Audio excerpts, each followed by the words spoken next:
Yo, what up, man? It's your brother Haru. I'm out here. We're in Hartford, CT. I got 10 toes down, brother. Yo, listen, man, just drop it, man. Tell them who you are, what you doing, and how long you been doing it for. Definitely. My name is Jamal Johnson. I'm a Hartford resident, former Howard University grad. Came back here to kind of give back to my community, start up something that I kind of did when I was in DC with a few brothers. We got a youth program. It's called 188.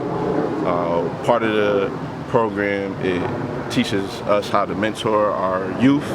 The one acronym stands for WON, stands for We Overcame Negativity. We concentrate right now on a extracurricular sports program called BALL, which stands for Be a Limitless Leader. Right now, because of my expertise, I used to play basketball myself, along with my business partner. So my expertise right now, I'm focusing on the basketball portion. I eventually want to introduce non-traditional sports to the urban community, like lacrosse, rugby, give an opportunity for us to get scholarships in other areas besides the main traditional sports that we're used to playing. Give our young minority children an opportunity to find interest in other areas. We also are trying to incorporate arts with the program, performance arts specifically. So we have people from different backgrounds. We have artists, musicians, painters, writers that we are also using to mentor the kids. So we currently right now are based out of Hartford, Connecticut, but we also have a program in Washington, D.C. We're looking to expand in New Jersey and expand eventually globally. Any support that we can get, we appreciate. You can check us out. Our website right now is www.188.wix.com/ball. That's WONEIGHTY8.wix.com/ball. Definitely check us out. Any support, we greatly appreciate it. We've been doing this now for just about 2 years, so we are freshly started, but our roots are in. We are official 501c3, and we're just trying to do our best to support the youth. Now, this is what I'm talking about, man. When I say this is HOKCT, the House of Consciousness, Connecticut, I find people who got 10 toes down. And this brother right here has 10 toes down right here in Connecticut, Hartford to be exact.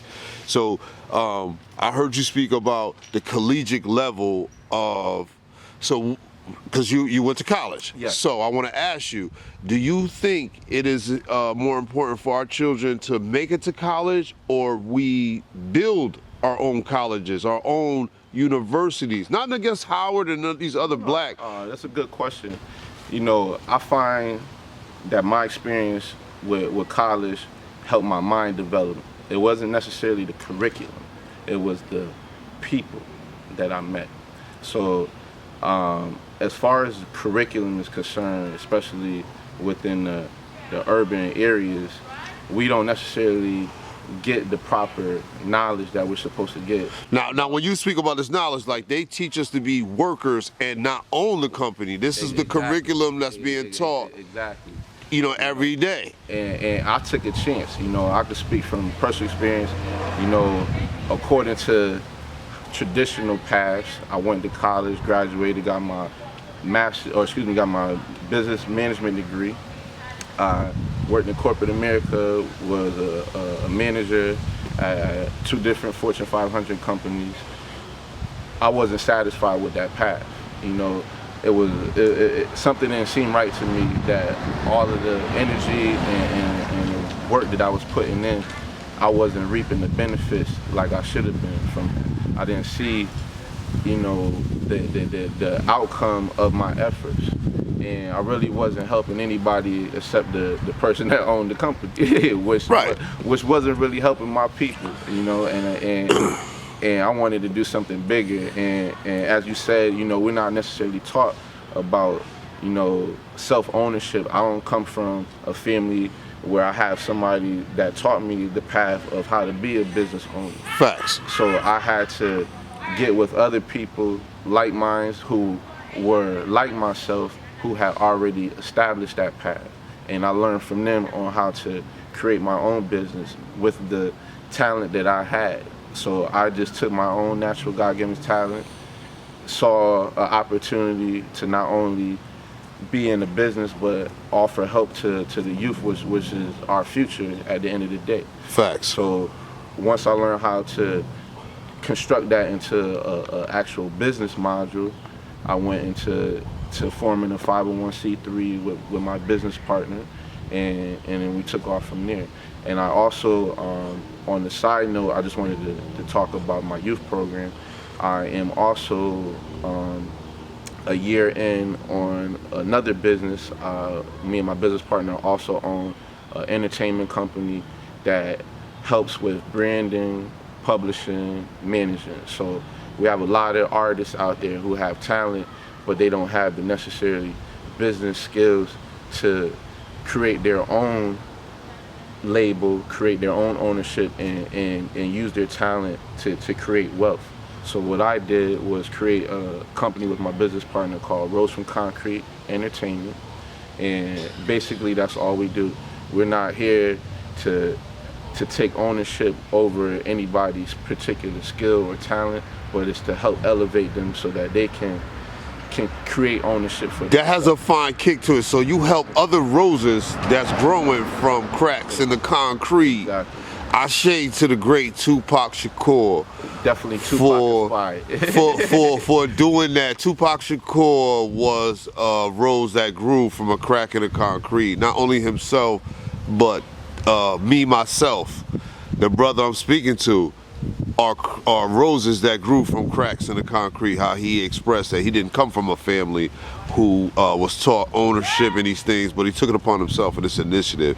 So me straight from the GGD 720 HOK, I salute you, my brother. Appreciate that, brother. Word, man. That's what's up, man. Salute you, man. Definitely appreciate what you're doing out here, man. Trying to spread this black positivity, spread this movement, man. We need to support each other, support black businesses. It's all about ownership, self-ownership, and just knowing self. So thank you for any support. Check out 188 and also check out Rose from Concrete Entertainment at www.rosefromconcreteent.com.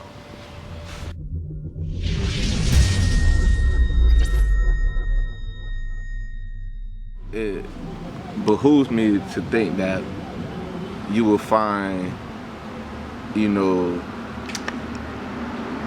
I can't even put it in the words completely, but that you're gonna find peace or prosperity through any form of a generational oppression.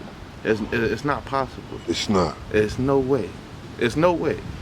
Like, just like I've never been a crackhead or a dope fiend, how can I give anybody advice on that? I don't know nothing about that. So even if I was to attempt to try to meet you at some common ground, I'll be bullshitting. And thus you have probation officers, drug counselors, people who so somebody who has actually been on drugs would be more qualified to be a probation officer or a drug counselor. If you have a whole bunch of people who have just went to school and have paid to learn all these things, but they have never experienced the actual feeling of being addicted to a drug, how could they counsel somebody with an addiction? Would you trust somebody to build your home that has never built a home with their own hands, but they read a whole bunch of books about it?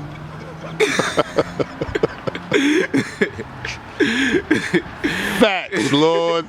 You know what I mean? That's all I'm saying. Facts. We building on the curriculum and how the education system that's given to us right here in the United States of America and how it affects personally melanated people, and that's what we building on. You know what I'm saying? It definitely affects us. It affects us from the start to what we're actually teaching our children. What are we? When you got a child at such a young age of development and the mind is a sponge, that is the most important time of a child's life. That's when you're supposed to be feeding them with the correct information so that when they do develop into an adult, they're not struggling to even fathom what it is to exist or even functionally be that. If you're not properly training a child to be a prospering adult from the start, giving them the correct information, there's no way that you can expect them to succeed off the bat as an adult. That's powerful. That's highly explosive right there. That's coming from a college graduate from Harvard. We spoke about the diversity that you experienced in Howard and how that kind of not only shaped but changed your outlook on your life. Oh, definitely. I think people are misinformed about HBCUs and historically black colleges and universities to just think that it's just a black person that goes there, but what does that really mean? You know, there's so much diversity within our culture. You know, I was telling him I met, you know, West Indians, I met Africans, I met people from the South, I met people from the North, I met people from the East, people from the West. We all have differences, yet similarities within these subtle differences. And it was so powerful to me to be at the HBCU. I met a white African, you know, and I can't tell him he's not a brother, and he's from the home country, you know. and this is a guy that is rooted with people that have been around me his whole life, you know. And I learned information from this man. I learned information from my friend that's from New Orleans. He had a whole different past than I ever had. Came from Holly Grove, not Little Wayne, but a real brother that I met. Not to take any credit away from Little Wayne, but a lot of times you only hear about your sports and entertainment. This man, it was the most amazing thing I seen. His name's Charles Mills. I bring it up because I saw the power of ambition and the power of the mind one time through this brother. He only had enough to buy a mouthpiece for his trumpet, and he learned how to play notes without the entire instrument, without a teacher. You get what I'm saying? And now this brother performs and does jazz on his own in New Orleans and other places, but you'll never hear about him because he's not a mainstream artist like a Little Wayne. But he represents New Orleans and represents the culture just as much. So you never know the path that you're meant to travel or the knowledge you're meant to come across or the position that you're meant to be in or who you're gonna help influence. So with that, I say always continue to try to learn every day is one thing that we were taught early on. Continue to try to educate yourself, continue to surround yourself with positivity and positive growth. And we just trying to help uplift ourselves and uplift what we do. We got all these communities that are able to bond with each other and uplift each other, and nobody has an issue or problem with it. I'm tired of people trying to tell us about how we supposed to run our culture. They have no place or no business telling us how we supposed to be. It's our culture, for one.